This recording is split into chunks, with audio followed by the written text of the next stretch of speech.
What is up, everybody? Welcome to this GameXplain review discussion. Today we are talking about Forspoken, what I think is one of like the big, maybe like first AAA like releases of 2023. I feel like this game's been delayed a lot. I've seen it in a lot of different showcases, a lot of different trailers. So I'm really excited to talk to you, Adam, about this game, Forspoken.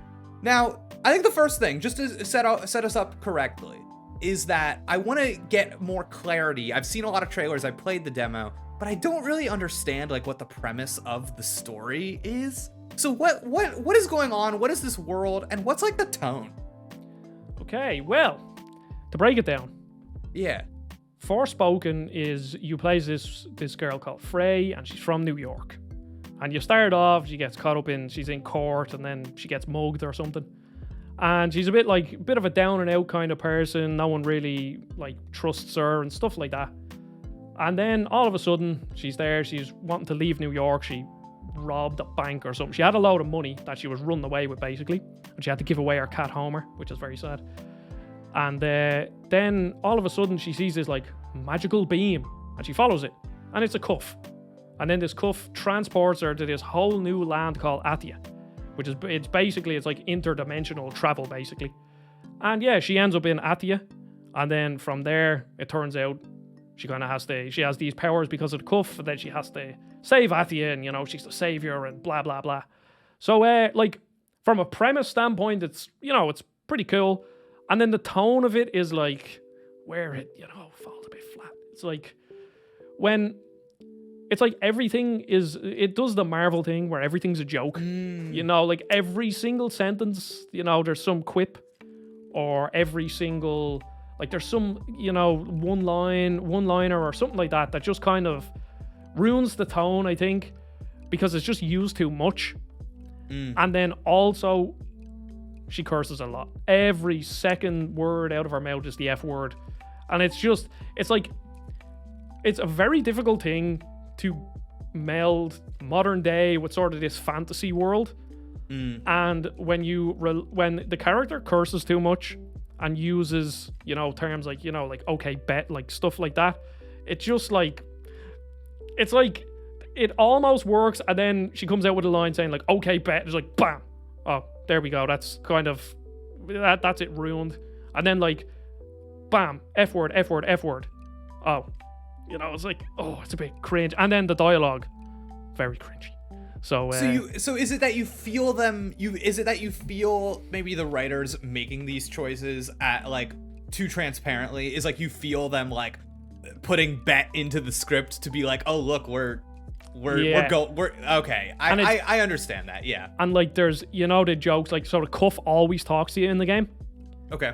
And there's like the jokes, like when you finish a combat encounter, the Cuff will make a joke about, oh, come on, it's time to run to our next objective in some, like, different, it's not that wording, but anyway. And then she's like, oh, you clearly don't know me. Sort of like, oh, I don't like running, or, I like eating food. Like, that's sort of just very jarring humor. I find that humor very jarring, full stop. But when it's in a fantasy world, it's like, oh, it never clicked. So did you laugh? Did I laugh? Yes, but not in a good way. So okay, that's okay though. That's okay. See, yeah. I want to just follow all this up with the cringe. Eventually, actually, like it kind of it was funny, and it was so cringy that I was like, oh, this kind of has a bit of charm to it. Like the first few cringy lines were like, oh, they hit bad, but then eventually I was like, am I really smiling at this? And then what I was reminded of, again, this is a Japanese team that make this game, Luminous Productions Entertainment. What did I say? It's one of those, but you're one good. Of them too. But anyway, they made Final Fantasy 15. And then I was reminded of, like, I love Yakuza Like a Dragon. I love Final Fantasy 7 Remake. Just think of all the, like, cringy, jarring dialogue and all of them. And now I'm not going to say that it's on the same level as that. It's not the same level of entertainment, but there was definitely a charm to it. Okay. I get this. I get this goofy lovableness that is, it's how serious does the game take itself? Is I guess my question. do you feel like it's inviting you to kind of laugh at it on the scale of like a Hollywood movie to Kingdom Hearts? Does it kind of, is it towing, is there a conversation happening here, or am I just making this up? So I don't find it as jarring as Kingdom Hearts. Yeah. But Kingdom Hearts is also very charming to me. I love Kingdom Hearts, but it's very jarring. Me too. But yeah. I think there's a nice middle line where like there's parts where Frey will do something in the story, like kill a boss, and she'll actually kind of sit back and reflect on it for a bit and actually speak like a normal person. And it's like there is a good mixture of that sort of like, oh god, I can't believe I killed that person. But then also when they're out in the world, the cuff just doesn't shut up. You can turn his chatter down to a minimum. But to me, I like annoying characters in games. I like intentionally annoying characters. Like, while I've only played a small bit of Portal, like that whole like weekly just like annoying you the whole time, and like in High on Life with the gun just never shutting up. I think there is again another like there is a level of charm to it that it's not as bad as what the memes made it out to be. I'm not sure, Jake, if you saw the memes, but it was like there was like a snippet. It's like, so what you're saying is, I'm in this magical world, and I fight dragons, and also I can move things with my mind. Like this sort of stuff is like that line actually is in the game. Again, not was that you doing an American accent? Yeah, she's American. Is that not a good American accent? Was that you doing an American accent? That's a good American accent. It startled me. I was shocked. I did not expect that to come out of you. So was it good or was it bad? It was lovely. I enjoyed every second of it. So that line actually is in it, but I think they did the game a disservice. While I'm not going to say the writing and characters are like absolutely fantastic, that like marketing material definitely did the game a disservice. Okay, there's something you're hitting on for me that I think it's almost right on the line between cutesy and campy and melodramatic. And almost a lot of the aesthetic of this game reminds me of like a YA book, a young adult book. And I kind of like that, like almost in the energy of like a Twilight. It's like very like moody and you know, things are serious, but we make like kind of cringy jokes, and it's like there's like room for this, I think. I hear what you're saying. It's I think ultimately it's really going to depend on the person and what you want. Okay. That's cool. So I'm glad it wasn't just like I think you're far from saying it's just an L across the board. No, it's not like it's by no means great. Yeah. And at its worst, it can be pretty bad. But it does find a nice line in between, like, for the majority of the story. Yeah. Where it's like, yeah, this is acceptable. There's some charm to this. Like, there's a few times where I was smiling. There was also a few times where, like, now, while I think some narrative points it kind of rushed into, and it didn't feel very earned, it's still, in general, found a good point where it's like, okay, we have a bit of seriousness here, and then the couple will start talking, and then she'll tell him to F off or whatever, and, you know, it was nice. It was solid right down the middle. Last question, and then we can move on from the story. I just want a yes or no. Were you satisfied by the ending? Yes. All right, cool. So moving on, I guess, to talk a little bit about the gameplay and the gameplay loop. I think my question is, again, in my taking in previews and trailers, I'm almost reminded of this 2007 era open world game. And like, that's almost like something we're trying to have like resonate with people coming back here. This is an open world game, right? I didn't make that up. True, open world game. I feel like that means something to everyone, but as an open world game, how successful do you think this is? Is it interesting? Is it fun to explore? Those kinds of things. So the backdrop of the world, like the world of Athia, I do actually like the world building. There's loads of different little snippets about the different gods and the different wars that happened beforehand, and it's like it was interesting. I actually found myself reading the journal entries and the little like notes that were left around in different towns and stuff, which is something I can't say for a lot of open world games. And then the open world itself is massive. Like, I would almost go as far as say to like it's stupidly big, because the game, you don't visit all the locations in the story. So I played like 20 something hours of the game, like just around 20 hours. I beat the story, and as I was going to do the story missions, I kind of, if something caught my interest, I wasn't really setting map markers or, following stuff like that. I was just like, oh, that looks cool, I'll go over there. That looks cool, I'll go over there. So I did like a good bit of the side activities, but there is still a ridiculous amount of stuff to do, like an absolutely insane amount of stuff to do. And I think it's just the open world bloat that plagues so many of these games, like Assassin's Creed, that just have maps that are just so big that, like, who's going to have the time to clear it off? And then it also makes it so that a lot of the content feels like busy work, where I'm going to this ruin and I'm killing these enemies, and then I'm finding this statue and I'm breaking off the corruption of it, and then I'm getting a stat increase, or I'm doing a time trial, or I'm doing a combat challenge, and they're just everywhere and just kind of the same.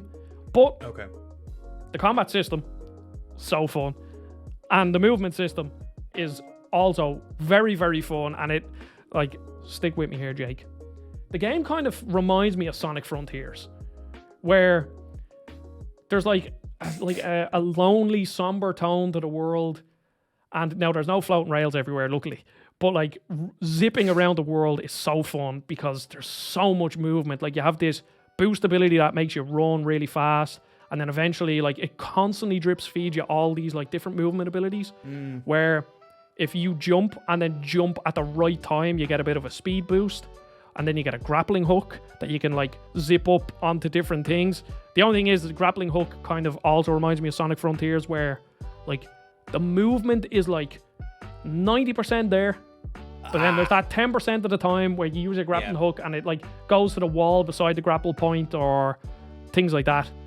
And then, like, running around the open world is very fun. It's just that there's so much to do. Obviously, if you're looking for a load of content and you're really, really focused on like game time per dollar spent, then there's loads to do here. And then also another thing that really helps the open world, and every single open world game needs this. When you see a resource in the open world, all you have to do is just walk over and then you collect it. You don't have to go over like Horizon, press a button, bend down, pick it up there, keep doing it. It's like, I think Ghost of Tsushima did really well where you can pick things up from your horse, but then this just goes one step further where you just walk over it and you get it. Okay. So I'm here. Okay, first off, I'm kind of surprised by this because I played the demo and I felt like there was a lot thrown at me and I didn't really know what I was doing. And the movement, I think I wanted to be like Spider-Man caliber. And I think what you're telling me is the way it was onloaded to you at the pace you got things, it seems like that was good and you knew what you were doing the whole time. And it might not get to 100% to Spider-Man. Yeah. It gets closer than I was expecting. Yeah. Okay.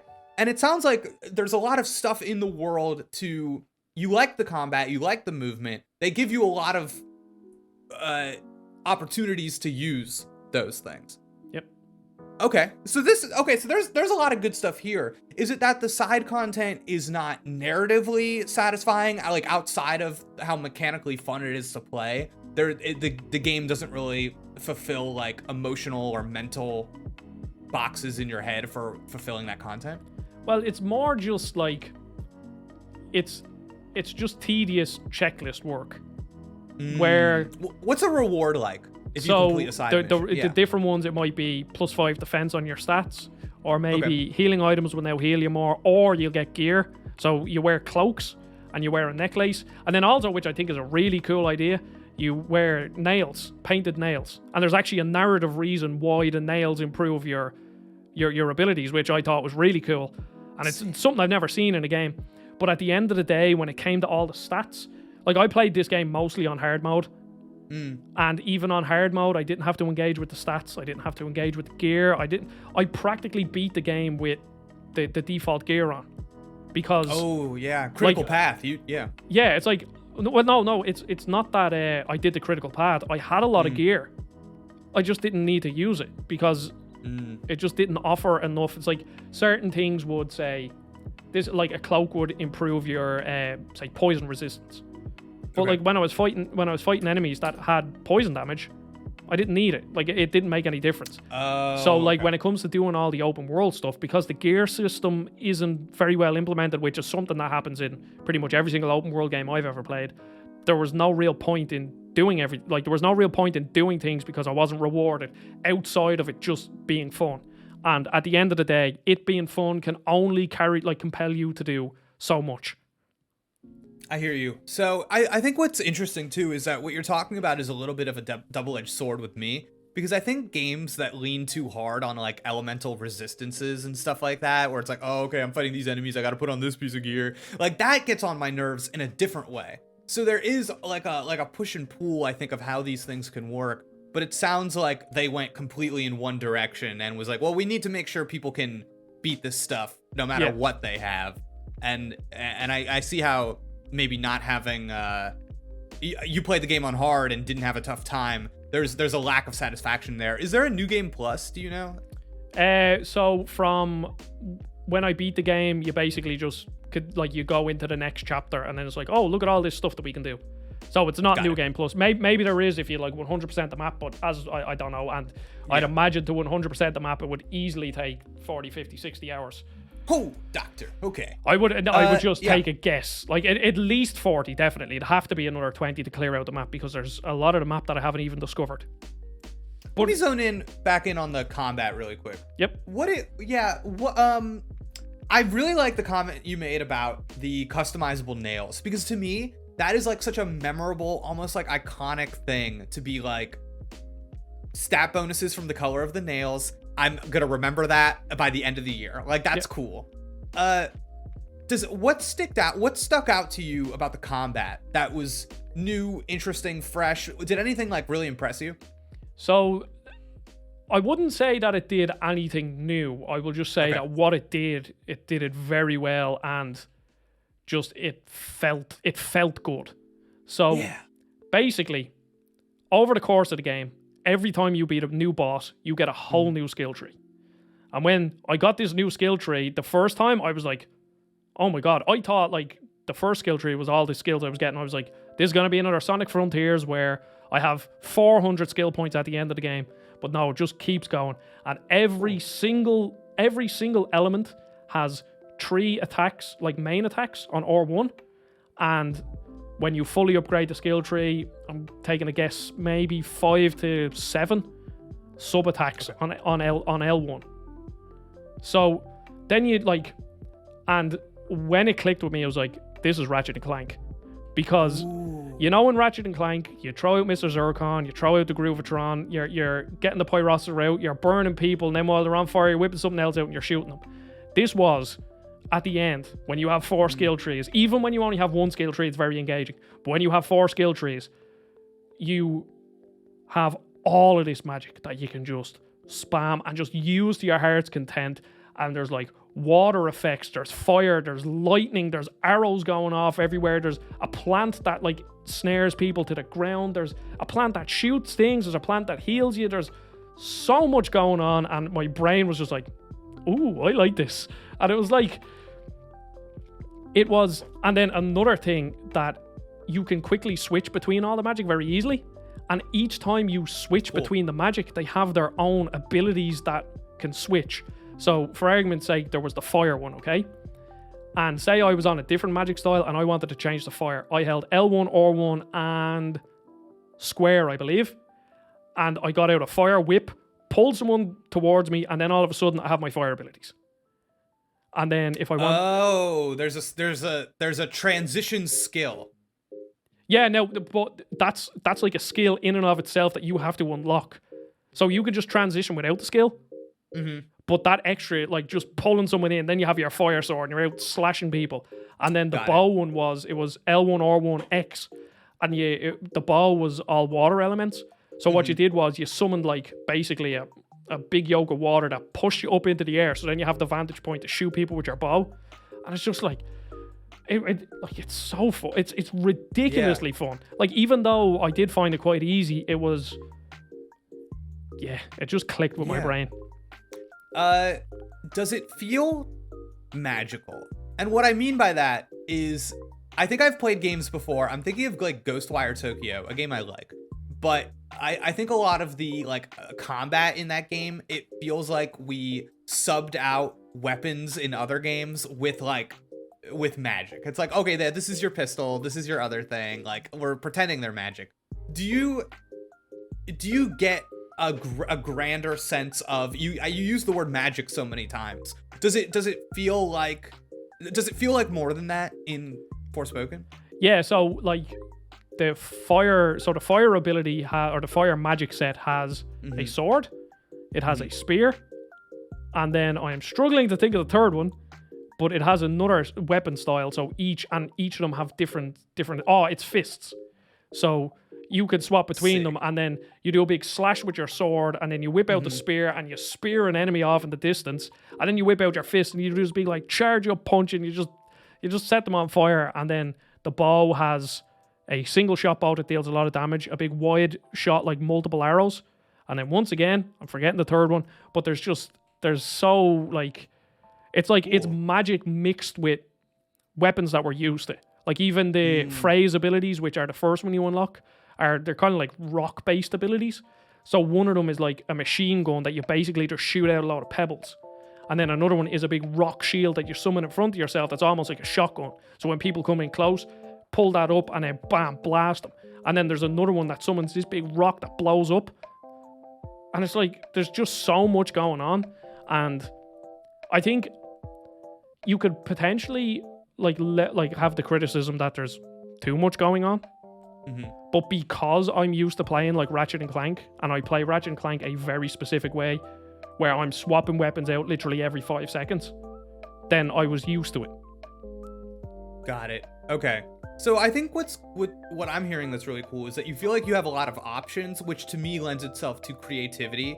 Do you feel like this is the kind of game where after it comes out, we'll see like some sick little clips on Twitter of people doing cool stuff and be like, whoa, that looks crazy? Yeah, I think so. I think it would be like similar to like Horizon Zero Dawn or Forbidden West, where it's like, you know, killing this extra hard boss with only this magic, or killing this extra hard boss with this. Oh, yeah. So, and then a reason why I was so engaged with the combat, even though again I said it was quite easy, they had this like upgrade system where you went to this thing in like their checkpoints. They're these little like huts, I guess.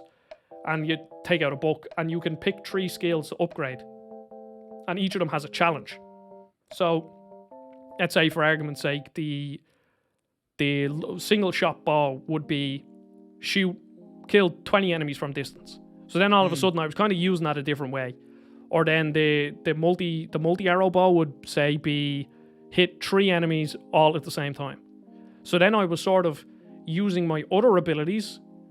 So I was using the snare ability from a different magic class to stick them to the ground, so then I could line up a 3-shot thing on them. So there was like, I do wish there was a bit more synergy and less spam, but like, I'm not gonna lie, spamming fire, water, electricity, and rock all at once, like just having all these, and the particle effects are absolutely gorgeous.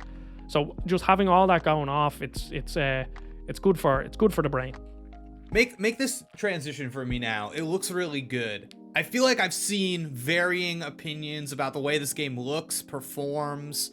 Having reviewed it now, having spent a lot of time with it, what's your impression of all of that? So at the start in New York, the game is ugly.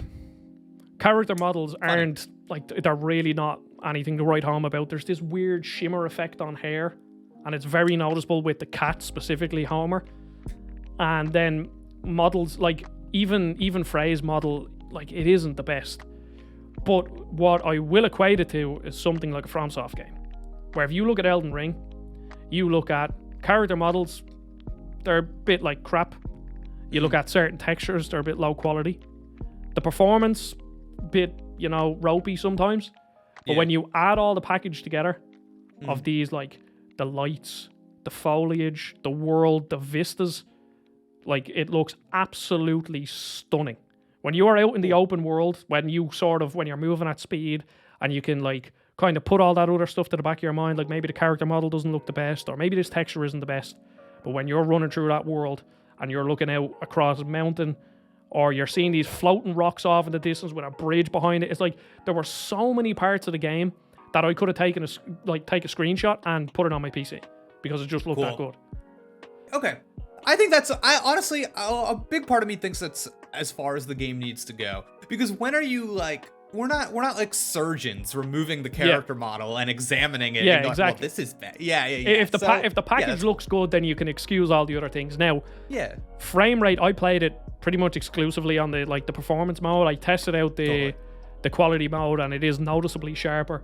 But the frame rate does dip. Specifically, it seems to dip in like areas where there's loads of character models. So, like in the main town, there's certain parts where it like dips. And then also when there is so much going on, which is like, it's partially understandable because of how many particle effects there is, and it's never too bad, but it definitely definitely noticeable like frame hitches throughout the whole game. So, and that's on performance mode? On performance mode, yeah. That's disappointing, Adam. Yeah, that's disappointing. Yeah, it has a 120 FPS mode, but unfortunately I wasn't able to test it out. But I'd imagine if I was to go off other 120 FPS modes, I would say it already was getting slightly blurry at times. I think, now I'm no Digital Foundry, but I think it used some dynamic resolution. I could be wrong about that. I'm sure it did. Yeah. It looks like it's sort of struggling sometimes with the clarity. So I can only imagine what the 120 FPS mode is like. I hear you. Okay. And I wonder how much of that is the game. I wonder how much is it, it was delayed a few times, coming in a little hot, maybe getting some updates. I know like the demo got updates recently, which I think is interesting. So hopefully that can get tuned up. But are the performance issues, do they permeate your gameplay in a way that is disruptive, or do you just like know technically that they're there? Nah, it's never like, it never goes from 60 FPS down to 38 FPS. It might go from, like, if I was to, like, again, I'm no Digital Foundry, but if I was taking a guess, it might drop from 60 to 55. Like, it's noticeable, and it might last for a couple of seconds, especially in, like, the really hectic scenes. But, like, it's, the combat isn't completely, like, everything has to be, like, frame perfect, where it would really, like, it would almost nearly kill you in a boss fight the same way it would in, say, Elden Ring, which did have a lot of performance problems as well. So, okay. So it sounds like it's actually not that bad. I think I came into this conversation thinking you were gonna say the performance is bad. So this is not. Adam, I gotta tell you now, as we're wrapping up this conversation a little bit, getting to our last points. I think I've heard from you a way more positive impression of this game than I was expecting. So I almost want to pose this question to you. If you were to go in, you're the mechanic right now, and like, what does this game need? What would this game need to really put it over the top? What are the areas in which you're like, if it had X, Y, and Z, this could be a GOATY contender? Or is that just like not in the cards for this game? Nah, never in the cards. Never. No, it's never. But what I would say, and now this is obviously again a lot of personal preference. Yeah. Tighten up the world. Okay. Make the side objectives, obviously you can still do like, the enemy encampments and stuff like that. Like that's typical open world stuff. But make the rest of the side objectives just that slight bit more engaging. Improve the gear system by actually making it matter, and then it would also mean that even these menial tasks would award you with gear that might actually be useful. And then I think does this game need a gear system? Could you kill it? Oh yeah, you could get rid of it completely. The stats mean nothing. Okay. Do you think is there a world in which it's better without a gear system? I really don't know, because I think like a lot of open world RPGs, like these RPGs, they're not RPGs, The Witcher's an RPG, or Dragon Age is an RPG. They're like Mass Effect.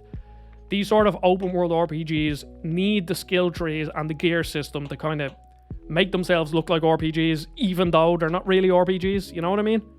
100%, yes. So, like, then it just becomes like an open world game, but it seems to be that just seems to be the way they make these games nowadays. Assassin's Creed, Far Cry, like, they all have these gear systems that... Now, in Assassin's Creed, they are slightly more useful and you have like cool, unique armor sets. But in this, it's just not needed. But I don't think you could take it out either, because I think it would almost feel out of place now if you did that. I hear you. There's a difference between a narrative open world game, and there's a difference between Spider-Man and The Witcher. And and I think this is more Spider-Man from what you're saying than it is. That's what it is. Yeah. Cool. And as that, it sounds like a pretty good time, but it also I'm having I can't believe we've had this whole conversation. I'm still having like a really hard time putting my finger on exactly where you come down on it. Well, I see that's the problem. Yeah. That it's like, I think to the wrong person, this is a 5 out of 10. To the right person, this is like a 7.5 out of 10. And I don't think it goes any higher than that. Me right now, so if you, like, this is what I will say to all the viewers who are still listening. Yeah. If you are interested in this game, I would not recommend you buy it at full price. Because, well, it's €80, $70, €80. A lot of money. Obviously, you get a lot of bang for your buck. There's a lot of content here. But I don't think the content is quality enough to want to do enough of it for it to be worth your while. I think this is a game that in 2-3 months will be $50, $40, $50, and then I'll be like, yes. At that price, yes, this game is definitely worth it, because as an open world game, simply running around the world, killing enemies, jumping up and down and zip lining, and you could surf across water with this like cool water surfboard that you summon. It's really cool. Like, when you're doing that, it's like, this is so fun. But there's just so much open world stuff, you know? I do. I like the way you put it there, Adam. Like, I feel like some games pick this up on a deep discount, and then some games are, once this gets a little discount, it's totally worth it. Totally justifies it. It's like, even if this is a $50 game, I feel like you would be like, buy this game. Yeah. Heck yeah, dude. Like, to put it into perspective, Saints Row came out last year, and that game was god awful. Right. That game at any price isn't worth buying. But this game, like, even like, my issue with open world games is you have to be in the mood for an open world game. If you aren't in the mood for an open world game, every single one of them has loads of flaws that you will just, like, you just won't be able to see past them. Whereas if you're in the mood for an open world game, and you maybe, like, if you want to sit down and you like to listen to a load of podcasts, and you just want to sit there, experience a pretty okay story, and just run around, kill a load of enemies, explore a world, like, it's definitely worth it for that. Just to do you're that. You're speaking to me. Adam. Yeah. This is that's something. That is something. Yeah, no, it is. Podcast games are like a massive, like the amount of times where I'm sitting there and I Google top 10 podcast games for 2022, because I have a big backlog of podcasts. I have time on my hands. I'm just like, I just want to switch my brain off, enjoy a fun game, and listen to podcasts. Then that's what Forspoken is. Cool. So that's why I think at the lower price point, it's definitely worth it. Wow. Okay. That's okay. Now I get it. Now I do see what kind of game this is. And I think there's I think this falls into the category of video game that it really rewards you for enjoying it. And I think if you go in wanting to enjoy it, it will, I think, maybe yield a lot of benefits for you, because it sounds like it does a lot in the hand really well. It sounds like the story, while maybe not super great or satisfying, it never made you angry. Yeah. It never. Yeah. Maybe annoyed at the least. Even still, like, the annoyance was maybe one, like, only ever once in a while. And like, see what I would say is the world and the backdrop, exactly. I know I keep bringing up other games, but exactly like Horizon Zero Dawn, where the world. Now, I won't say the world is as fascinating as Zero Dawn's, but it's still like on that same level where the world and the backdrop, fascinating. But then the character and the actual story of the game is like, you know, it's so-so. It's passable, but it's nothing more than that. Are there any little freaks in this game? Will I come across a character and be like, oh my god, a little sea lion? No, unfortunately, they're all humans. No! Or Athians, I guess. Okay. That's the name of the land. Okay, and they look like humans? Yeah, they're all humans, like all humans. That's disappointing. I feel like a game like this could have really done some good work with some little freaks. Yeah. Could have embraced the full fantasy, but it's more like fantasy with a bit of magic, but it's kind of it's relatively grounded fantasy. Interesting. Okay, because as you were describing it, I was definitely thinking like Lion Witch in the Wardrobe, magicians. I was thinking that kind of like weird world, crazy stuff's going on. But it's there's a more kind of classic version of things. I think that it's basically the whole world. There's this thing that happened called a break, and it's just it's this almost like wintry, very cold thing that like lays over different areas and then affects people's minds. And it infects another thing. See, this is why the world I actually think is quite fascinating, is that the break affects things differently. So it turns humans into zombies. But then all the like organic creatures like the wolves and the bears, it like affects them differently. And some of their designs are really cool. Like there's like wolves and their mouth is their chest. It's like their whole chest is just teeth. And it's like it's cool. Like that's where the world is like, yeah, this is cool. Like that's awesome. I think what I would want from Forspoken 2 is like, I mean, more of the same story. I don't think the story needs, especially in open world games. Like it's rare that these open world games have like absolutely unbelievable stories. They just need something that's passable, that's like entertaining, has a bit of a bit of drama in it, things like that. But like what it needs, I think, is to just focus up. I think smaller map, more magical powers. I mean, you don't like realistically, I know you'd have to do it because obviously you need to progress things, but the traversal doesn't really need to be much different. All the powers that are there are great, but they just need that like slight bit extra, like 3 months refinement where your grapple hook will actually go to where you want it to go like 99% of the time instead of just 90% of the time. So it's something that I have an issue with pretty much every open world game. It just needs to, just tighten up a bit. And then it would be like very good. Yeah. I think something that maybe this game is never mind. I like it just like we gotta stop. We can pontificate about Forspoken and what it's doing in a narrative sense, I feel like forever. I wanted to ask really quick about the cuff again. I feel like, stay with me here, a lot of like science fiction, fantasy, this kind of stuff, I think so much of its success is contingent upon creating iconic material, creating something that is like a memorable thing. For me, like my favorite thing about Star Wars is they create things you remember. Sounds, visual things, like music, it's just like a cornucopia of memorable things. The cuff. Is the cuff cool? The cuff is annoying, but I think that's what they were going for. If you saw the cuff, like a real life prop, and you were at a convention and you looked over and it was like, oh my god, this is the Forspoken table, and somebody's got the cuff, would you be like, oh, I want to put that cuff? Oh, okay. Nah, it's just like an ornamental damn. Like right. gold band that just wraps around your hand. Like there's like, again, the reason why so the cuff is cool. Like I like it. The voice acting on the cuff I think is the best in the whole game. And he's annoying, but I believe he's deliberately annoying. And like narratively he fits into the world really well. I can't go into anything, but like the backstory behind the cuff and what he represents is like really cool. Like I think that's part of why this game is not a 5 out of 10 for me, Okay. Yeah, I got it. Like it's okay. That's there's texture, and it sounds like from what you're alluding to, there's actually a little bit of depth. Yeah. Okay. Surprising and cool. There's like there's different gods.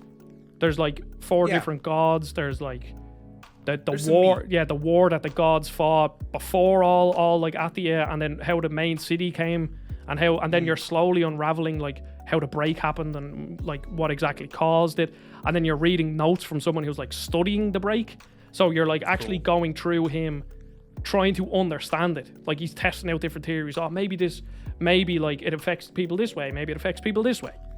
And that's all done. Now, that's all done through, the majority of that is done through like optional stuff that you kind of have to engage with, which like that's like a narrative point that always I struggle with, because some games like this game and Control, if you've ever played Control, they're two games that I like engaged with all the notes, engaged with all the little side bits, and you really get a full picture. But if you don't engage with it, then it's like, all right, this world is like cool, I guess, you know? Yeah, I hear you. That is always a tough thing to try to find. Yeah, what do you say about? Yeah. It's really hard to find the balance, because obviously in games, not everything has to be told to you. Like at some point, you have to go seek out that optional conversation, or you have to go seek out that note. So it's whether or not you engage with it, and I think there's a lot of different factors in games as to what compels you to engage with that stuff. Right. And I'm like, even for myself, I'm not 100% sure on what actually compels me to do that. Because I could love a game, but not engage with the world. Or I could be playing a game like Forspoken, where it's like, yeah, it has problems, and I don't like this, but I like this. But for whatever reason, the world clicked with me. Man, that's cool. Okay, well, Adam, this has been a pleasure. I cannot wait to see what I think about this video game. I'm excited to play it to discover now, which I think is interesting. You know, we get so caught up in good and bad, and I think like sometimes it's just curiosity, baby. Yep. Like I just want to know. Yeah, that's so where cool. Games are at their best. Yeah, you're right. I would also be interested to hear from some people that I think really, based on what you said, I feel like there might be a couple of people that love this freaking thing. And some that like are on the other end of the spectrum. And that's cool. If this game can find some people that it really speaks to, that's exciting and cool. So hey, good for Forspoken. I feel like this game's had a lot of just conversation about it and what's it gonna be. And it sounds like it came out the other end of the tunnel pretty well. And it might have a future for Square and Luminous. So Adam, is there anything that you'd like to impart onto our audience before we wrap it up here? I don't think so, because I'm reading my notes. I think I've covered everything. Yeah. Excellent. So, yeah. How's the trophy list? Can't see. Oh, no. Yeah, okay, I know. Right. I think I've about Classic. roughly about 40% trophies. I would imagine, judging off that, it's probably unlock all the skills, upgrade all the skills, maybe. Even that would be a bit of a grind. But yeah, I will have a tips video out for that somewhere if it's up now. Excellent. Yep. Excellent. How to grind the skills. Well, I'll be checking that out. Adam, thank you so much. This is a PlayStation and PC. Yeah, PlayStation and PC. I'm not sure if it's on PlayStation 4. Definitely, obviously on PlayStation 5. But yeah. I'm pretty sure it's PlayStation 5 only. So PlayStation 5, PC, Forspoken comes out January 24th. So by the time you're seeing this, I think it's right around the corner. Yep. Yeah, so get in the comments below. Let us know what you thought about this discussion, what you're thinking about Forspoken. I can't wait to hear from some people that this really spoke to, some that really that it didn't. I think this is going to be a fun conversation going forward. So thank you so much for kicking it off and having this with me. Thank you, Jake, for having me. All right, Adam. I'm sure we'll see you again soon. Yep. Thank you for tuning in, everybody.